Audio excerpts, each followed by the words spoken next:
आज अपन पढ़ेंगे आधुनिक भारत का इतिहास। यानी जितने भी क्वेश्चन जिन जिन एग्जामों में आया हुआ है वो अपन पढ़ेंगे, क्योंकि वापस क्वेश्चन लगभग 60% के आसपास क्या है कि रिपीट होते हैं। तो अपन देखते हैं, बात करते हैं। देखो पहले ही क्वेश्चन की, इंटरपोलर कौन थे। क्या है कि इंटरपोलर कौन थे, इसका अर्थ है। देखो पहले में दे रखा है इसमें आपके ईस्ट इंडिया असंतुष्ट यानी असंतुष्ट कर्मचारी, चीन के साथ व्यापार करने वाले लोग, एशिया में मुक्त व्यापार करने वाले अंग्रेज व्यापारी, इनमें से कोई नहीं। तो इसमें से यानी इंटरपोलर कौन थे। तो इसमें देखो ये जो है ना, ये आपके क्या है, इनको एक मिनट इसको मिटा देता हूँ, क्या हुआ है। यानी एशिया में मुक्त व्यापार करने वाले अंग्रेज व्यापारी, यानी इसमें शेयर होगा। इंटरपोलर कौन थे, एशिया में मुक्त व्यापार करने वाले अंग्रेज व्यापारी होते थे। अब देखो अपन बात करते हैं अगले क्वेश्चन की। अगले क्वेश्चन क्या दे रखा है, देखो कि किन चीजों का निर्यात ईस्ट इंडिया कंपनी भारत में करती थी। यानी किन चीजों का निर्यात है जो ईस्ट इंडिया कंपनी है वो भारत में क्या करती थी, निर्यात। तो देखो इसमें सूती कपड़ा है, नील है, कच्चा रेशम है, कॉफी है। तो कौन कौन सी वस्तुओं का ईस्ट इंडिया कंपनी है वो निर्यात करती थी। तो इसके अंदर देखो अपने देखते हैं। तो पहला देखिए आप इसमें, यानी सूती कपड़ा भी निर्यात करते थे और नील भी करते थे और कच्चा रेशम भी निर्यात करते थे। तो यहाँ पर आपको पहला ही ऑप्शन ए होगा, यानी सूती कपड़ा, नील और कच्चा रेशम। कॉफी है वो निर्यात नहीं की जाती थी। तो इसमें आपका उत्तर हो जाएगा सी। अब देखो आपको सूची फर्स्ट से सूची सेकंड मिलान करना है। तो मिलान करने वाले क्वेश्चन में आपको ध्यान रखना है। देखिए ये थोड़ा सा उधर हो गया, आपको देखना है। देखो इसके अंतर्गत जैसे डच है, तो डच ने स्वयं पहली अगर उन्होंने अपना व्यापारी कोठी स्थापित की तो उसमें आपके होगा, देखो डच डच है चिंसुरा में। और इसके बाद में आप देखते हो इंग्लिश यानी अंग्रेज, अंग्रेज है उन्होंने यानी हुगली 3 नंबर। और पुर्तगीज या पुर्तगालीज, तो पुर्तगीज की अपन बात करें तो देखिए इसके अंतर्गत आ जाएगा आपका गोवा। क्या आ जाएगा, गोवा। पुर्तगीज है गोवा। और फिर देखो फ्रेंच में क्या बचा है, पांडिचेरी बचा है। तो ये अपने उसमें क्या कि मिलान वाले क्वेश्चन में ऐसे किया जाता है ना। तो यहाँ पर आप देखिए डच तो है चिंसुरा में स्थापित किया था अपना कोटी, और इंग्लिश अंग्रेजों ने हुगली पर स्थापित किया कारखाना, और पुर्तगीज यानी पुर्तगीज ने किया था गोवा में, और फ्रेंच ने कहाँ पर किया था, पांडिचेरी में। ये उन्होंने स्थापित किया। तो उसमें आप देखो मैं यहाँ आपको दिखा देता हूँ। तो उसमें देखो ये दे रखा है ना, इसमें ये आपका सी वाला आंसर ये हो जाएगा। वैसे मैंने मिलान करके आपको बता दिया है। अब देखो आगे अपन देखते हैं अगला क्वेश्चन नंबर 4। तो देखो 4 की अपने बात करें तो एक मिनट इसको ऊपर कर लेता हूँ।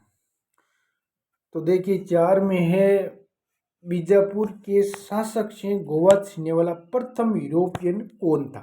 बीजापुर के शासक से गोवा छीनने वाला प्रथम यूरोपियन कौन था। तो इसकी अगर अपन बात करते हैं तो इसमें कौन होगा, देखो अल्बुकर्क है, ऑस्ट्रीन है, गेमेली करेरी है, एक वास्को डिगामा है।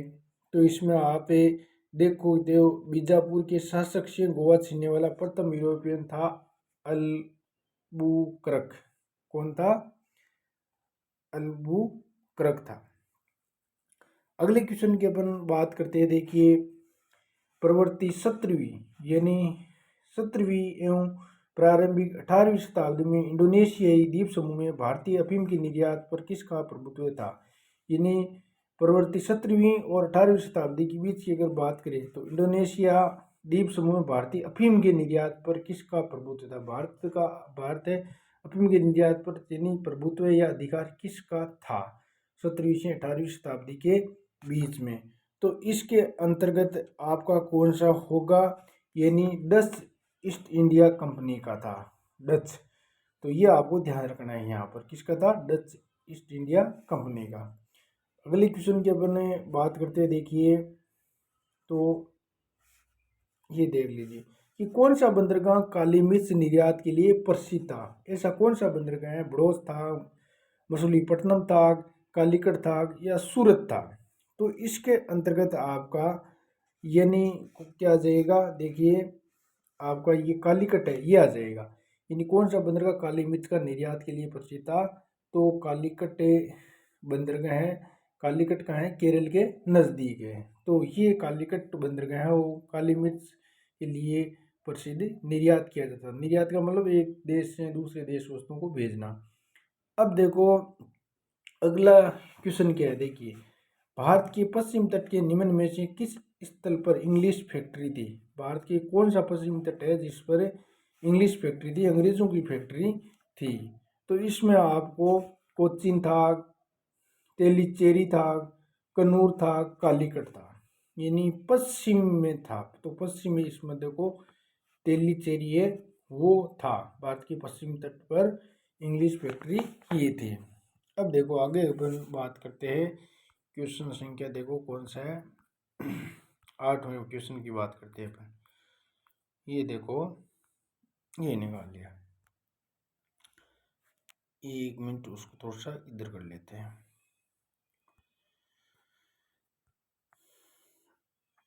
अब इसमें देखो आप कि किस यूरोपीय व्यापारी कंपनी के पर्यवेक्षण में कासिम बाजार नगर ने 17वीं शताब्दी में सर्वाधिक मात्रा में रेशमी, ये जो दे रखा ना इसमें रेशमी तांगे नहीं है, तांगे नहीं है, धागे, यानी धागे का उत्पादन किया था। ये तांगे नहीं, यहाँ पर धागे होना चाहिए, ठीक है ना। किस यूरोपीय व्यापारी कंपनी के पर्यवेक्षण में कासिम बाजार नगर में 17वीं शताब्दी में सर्वाधिक मात्रा में रेशमी धागे का उत्पादन किया था? तो इसमें आपको सोचना है कौन सा होगा। इसमें होगा डेन होगा, इंग्लिश होगा, डच होगा, फ्रेंच होगा। तो इसके अंदर क्या होगा? डच होगा कि 17वीं शताब्दी में सर्वाधिक मात्रा में रेशम धागे का उत्पादन किया था, तो डचों ने किया था। अगला क्वेश्चन 9वां क्वेश्चन देखिए आप क्या है। 9वां क्वेश्चन दे रखा है आपके कि भारत आने वाली प्रथम अंग्रेजी जहाज का क्या नाम था? फ्लावर वन था, रेड ड्रैगन था, हिंदुस्तान, एलिजाबेथ को क्या नाम था? तो इसके अंतर्गत आपको देखो रेड ड्रैगन था। भारत आने वाला प्रथम अंग्रेजी जहाज का नाम क्या था? रेड ड्रैगन था। अब आगे क्वेश्चन की अगर अपन बात करें कि वे अंग्रेज यात्री जो तुर्की तथा फारसी भाषा का विद्वान था, ऐसा कौन सा अंग्रेज यात्री था जिसको तुर्की और फारसी का ज्ञान था? कैप्टन हॉकिंस को था, मिल्टन हॉल को था, कैप्टन वेस्ट को था, सर टॉमस रो को था। तो इसमें आप सोचो कौन सा होगा। तो इसके अंतर्गत आपके होगा कैप्टन हॉकिंस। किसको था? कैप्टन हॉकिंस, यानी तुर्की और फारसी का जानकार था। अब देखो आगे अपन बात करते हैं 11वें क्वेश्चन की, रिजविक संधि। बहुत इंपॉर्टेंट क्वेश्चन है ये। 1697 में पश्चात पांडिचेरी वापस किसको मिली थी?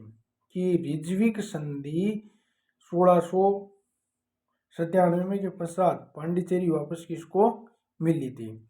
फ्रांसीसियों को मिली थी, डचों को मिली थी, डेन को मिली थी, पुर्तगालियों को। तो इसके अंतर्गत है रिजविक संधि है 1697 में हुई थी, और इसके बाद में पांडिचेरी वापस मिला था फ्रांसीसियों को। तो ये आपको ध्यान रखना है, रिजविक संधि के पश्चात पांडिचेरी किसको मिला? फ्रांसीसियों को। आगे अब बात करते हैं अगले क्वेश्चन की। अगला क्वेश्चन देखो आप 12वां क्वेश्चन की बात करते हैं। तो 12वें क्वेश्चन में क्या दे रखा है कि किस संधि के द्वारा फ्रांसीसियों ने मद्रास अंग्रेजों को वापस लौटा दिया था? ऐसी कौन सी संधि हुई जिसके द्वारा फ्रांसीसियों ने मद्रास अंग्रेजों को क्या है कि वापस से लौटा दिया था। तो इसके अंतर्गत आपके एक्स ला सापेल की संधि 1748 आएगी, पांडिचेरी की संधि 1754 आएगी, साल यानी सालबाई की संधि 1782 आएगी, मंगलोर की संधि 1784। इसमें कौन सा होगा? यूपीएससी में आया हुआ है। तो इसमें अगर आप सोचो एक बार कौन सा होगा, तो यानी क्वेश्चन क्या है, किस संधि के द्वारा फ्रांसीसी ने मद्रास अंग्रेजों को वापस लौटा दिया था? तो एक्स ला सापेल की संधि 1748 में हुई थी। इसके तहत फ्रांसीसी ने मद्रास किसको लौटा दिया? अंग्रेजों को लौटा दिया था। ये आपको ध्यान रखना है। अब देखो 13वां क्वेश्चन क्या है, अपन बात करते हैं। तो देखो ये देखिए, निशान किसे कहा जाता है? निशान। तो देखो निशान है वो किसको कहा जाता है? यानी अंग्रेजों का झंडा है, अंग्रेज जहाजों में प्रयुक्त एक विशेष प्रकार का चिन्ह है, पुर्तगालियों को मिला एक फरमान है, या अंग्रेजों का बंगाल, बिहार तथा उड़ीसा में मुक्त व्यापार का आज्ञा पत्र है। अब इसमें सोचो कौन सा होगा? तो इसके अंतर्गत आप देखा जाए तो ये होगा डी, अंग्रेजों। यानी निशान का अर्थ है अंग्रेजों का बंगाल, बिहार, उड़ीसा में मुक्त व्यापार का आज्ञा पत्र। यानी अंग्रेज है बंगाल, बिहार, उड़ीसा में मुक्त व्यापार कर सकते हैं, उस पर कोई टैक्स नहीं लगेगा। ये आज्ञा पत्र था कहाँ पर? बंगाल, बिहार, उड़ीसा में। इसका है, इसे क्या कहते थे? निशान कहते थे। अगला क्वेश्चन 14वां देखिए कि अपने क्षेत्र में किस पुर्तगाली गवर्नर ने सती प्रथा को प्रतिबंधित कर दिया था?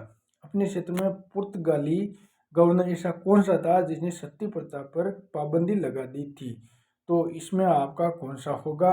Francisco de Almeida, Nino D कुना, अल्फांसो डी अल्बुकर्क था, या कैस्ट्रो था?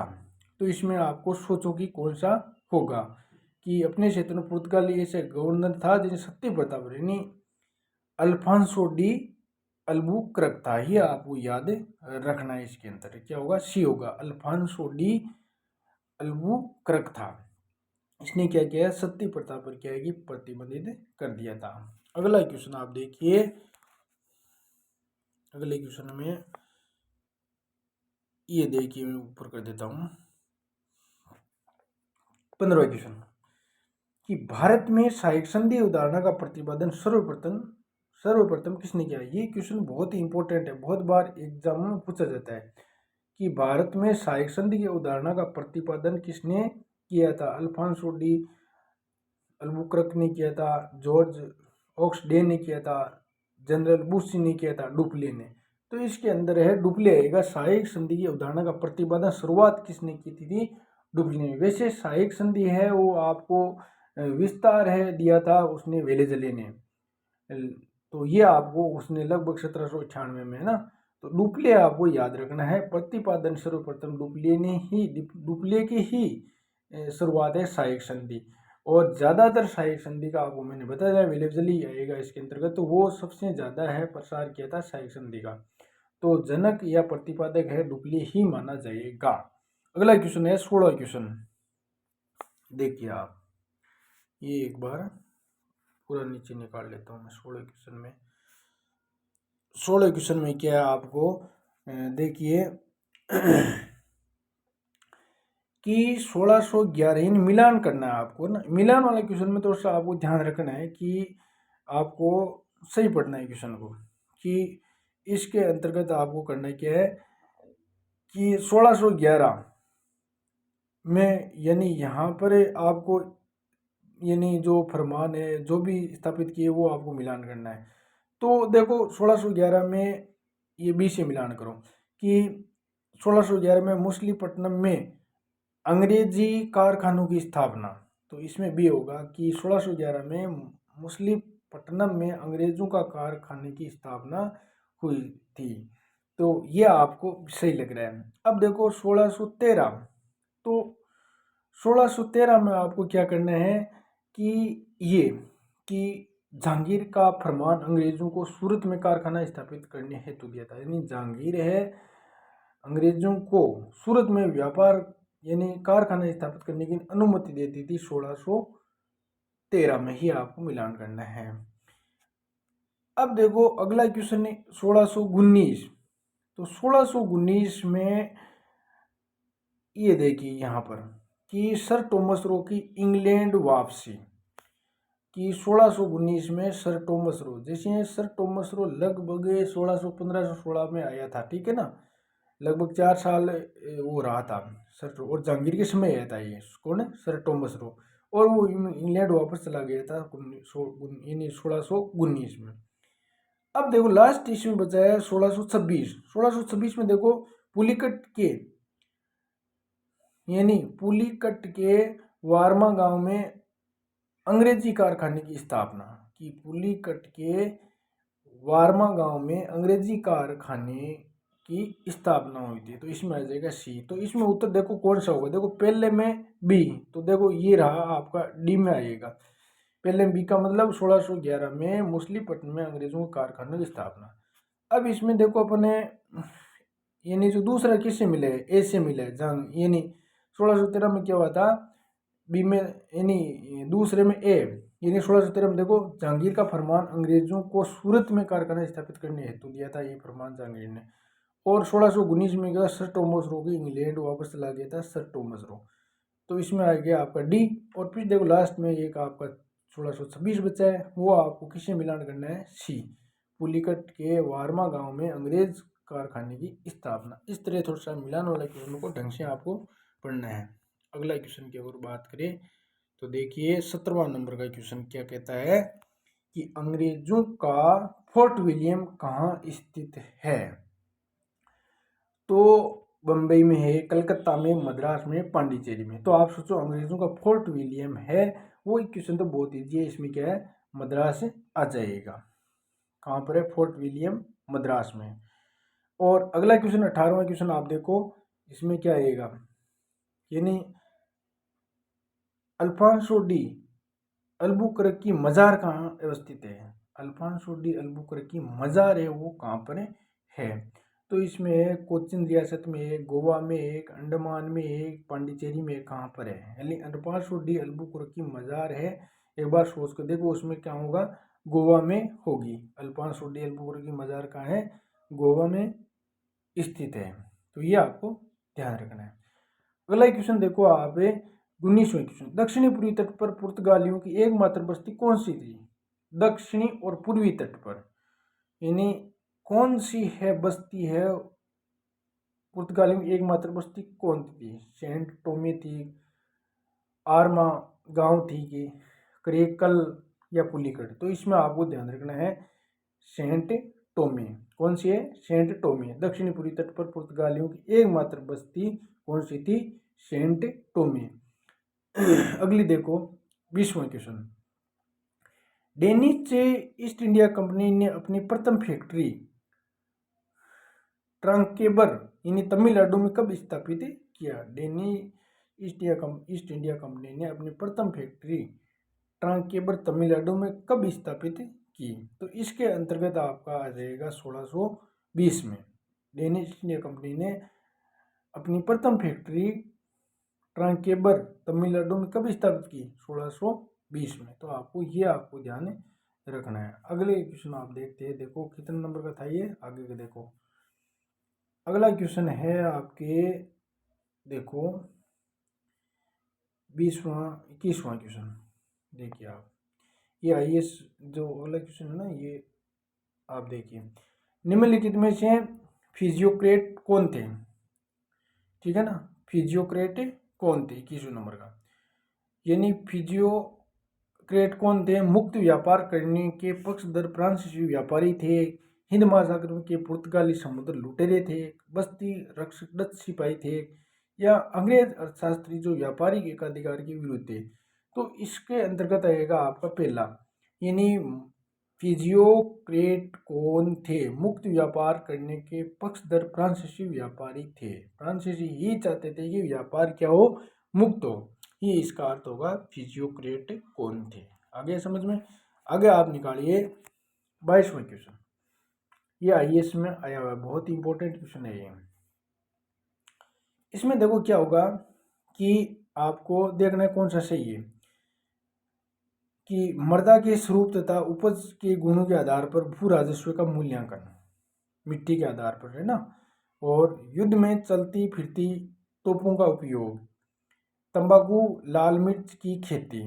तो 3 अपन पढ़ लिए कि उपयुक्त में से कौन सा यानी अंग्रेजों की भारत की देन थी, कि अंग्रेज है वो इसमें से कौन सी है अंग्रेजों की देन थी। तो वो आपको इसमें से छांटना है कि एक तो मृदा के स्वरूप यानी मिट्टी के उपज के आधार पर, ये तो बिल्कुल ही नहीं हो सकता, वो मिट्टी के उपज के आधार पर ही भू राजस्व वसूलते थे, कितना शोषण करते थे वो, कोई उसके आधार पर उसका कोई आधार नहीं है। युद्धों में चलती फिरती तोपों का उपयोग, ये भी नहीं हो सकता। और तंबाकू और लाल मिर्च की खेती, तो इसके आधार पर भी वो नहीं करते थे, तो इसमें आपका डी आएगा, इनमें से वो कोई नहीं है। अगला क्वेश्चन आप देखो, आपका 23वां क्वेश्चन। 23वें क्वेश्चन, किस पुर्तगाली गवर्नर ने शांत जल की नीति, बहुत ही इंपॉर्टेंट क्वेश्चन है ये, कि किस पुर्तगाली गवर्नर ने शांत जल की नीति या ब्लू वाटर पॉलिसी लागू की थी। बहुत ही इंपॉर्टेंट क्वेश्चन है ये। तो इसमें कैस्ट्रो था, अल्बुकर्क था, अल्मीडा था, यानी एड्रा आर्डो बारबोसा था। तो सोचो इसमें कौन सा होगा। तो इसमें किस पुर्तगाली गवर्नर ने शांत जल की नीति लागू की थी, तो आपको अल्मीडा याद रखना है, बहुत ही इंपॉर्टेंट क्वेश्चन है ये। अब देखो अगला क्वेश्चन आप देखते हैं, 24वां क्वेश्चन। 24वां क्वेश्चन है वो आप थोड़ा सा ये नीचे रह गया, लेकिन मिलाने वाले अपन देख लेंगे। 24वें क्वेश्चन की अगर बात करते हैं, सूची फर्स्ट से सूची सेकंड से आपको मिलान करने है ना सहायता से, तो सब ऊपर कर लेते हैं अपन, कोई फर्क नहीं पड़ेगा। 24वां क्वेश्चन देखिए, ये कर लिया ताकि अपन को समझ में सही आ जाए ना। अब देखो पुर्तगाली है, यानी इधर देश है, इधर प्रथम कोटि या फैक्ट्री स्थापित कब की थी, ये आपको सोचना है। कौन सा क्वेश्चन है ये, आपका 24वां क्वेश्चन है। देख लिए 24वां है ना क्वेश्चन, ये देखो 24वां क्वेश्चन है। तो आगे आप ध्यान देखिए इसमें कि मिलान है वो आपको करना है इसके अंतर्गत। तो देखो इसमें पुर्तगाली मछलीपट्टनम 1605, डच सूरत 1668, अंग्रेज सूरत 1613, डेनिश कोचिन 1503 और फ्रांसीसी है वो देखो ट्रंकेबर या ट्राउनकोर भी ये हो सकता है, ठीक है ना। तो इसके अंतर्गत आप देखो क्या आएगा, यानी पुर्तगाली है वो आएगा कोचिन, क्या आएगा कोचिन। तो 4 नंबर पुर्तगाली है, कोचिन में स्थापित की थी 1503 में, ये आपको ध्यान रखना है। अब देखो डच की बात करें, तो डच है वो देखो आपको कौन सा होगा, उसमें डच्चू ने फैक्ट्री स्थापित की थी प्रथम मसूलीपट्टनम। ये मसूलीपट्टनम का है, ये आपका आंध्र प्रदेश के पास है, ठीक है ना। मसूलीपट्टनम 1605 में। अंग्रेज है उन्होंने सबसे पहले अगर बात करें तो सूरत में, सूरत का है गुजरात में 1613 में। अब देखो डेनिश की बात करें तो ये है ट्रंकेबर 1620 में।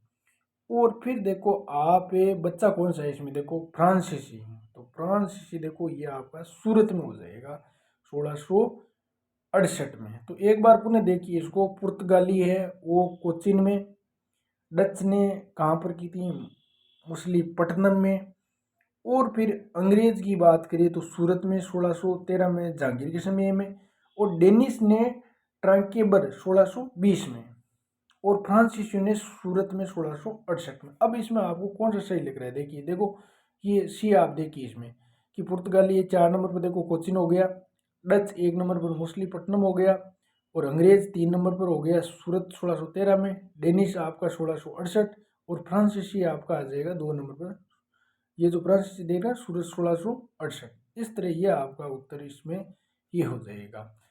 ये क्वेश्चन बहुत ही मिलान वाले क्वेश्चन को आपको ढंग से देखना है। आगे देखो आप क्वेश्चन संख्या 25 कि 25 में क्या दे रखा है कि वांडीवास के युद्ध 1760 में, यानी वांडीवास के युद्ध 1760 में, तो ये किसको किसने हराया था ये आपको देखना है। तो इसके अंतर्गत देखो फ्रेंच ने ब्रिटिश को हराया, ब्रिटिश ने डच को हराया, ब्रिटिश ने फ्रेंच को हराया, या डच ने ब्रिटिश को हराया। एक बार सोचो इसमें कौन सा होगा। तो इसमें होगा देखो सी, ब्रिटिश ने फ्रेंच को हराया था किसके युद्ध में, वांडीवास के युद्ध में 1760 में ब्रिटिश ने किसको हराया था? फ्रेंच को हराया था। इसमें होगा आपका सी होगा। ब्रिटेन ने किसको हराया? फ्रेंच को हराया था। आगे देखो आप 26वां क्वेश्चन, कलकत्ता की जिम्मेदारी अंग्रेजों को किस सूबेदार ने प्रदान की? कलकत्ता की जिम्मेदारी है वो अंग्रेजों को किस सूबेदार ने प्रदान की थी? शोभा सिंह ने की थी, अजीम मुसान ने की थी, सिराजुद्दौला ने की थी, अली वर्दी खान ने। कलकत्ता की जिम्मेदारी अंग्रेजों को किस सूबेदार ने प्रदान की? ये सोचो इसमें कौन सा होगा था? तो इसमें होगा बी, अजी मुसान ने। कलकत्ता की जिम्मेदारी अंग्रेजों को किस सूबेदार ने प्रदान की थी?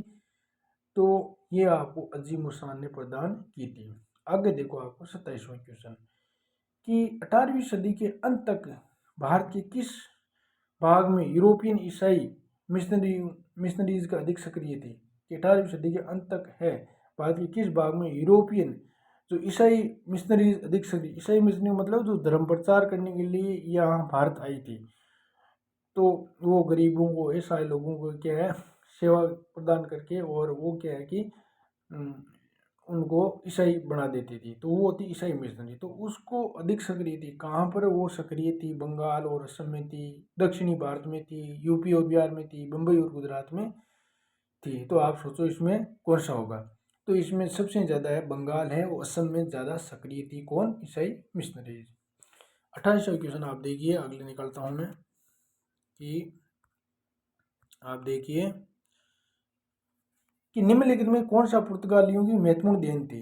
तंबाकू की खेती की देन थी, प्रिंटिंग प्रेस की स्थापना थी, जलियान निर्माण की थी, उपरोक्त में से सभी थी। यानी पुर्तगालियों की महत्वपूर्ण मुख्य क्या देन थी पुर्तगालियों की, वो इसमें आपको देखना है। तो सोचो कौन सी होगा? तो इसमें सभी की देन थी, उपयुक्त सभी। यानी तंबाकू की खेती पुर्तगाली की देन है।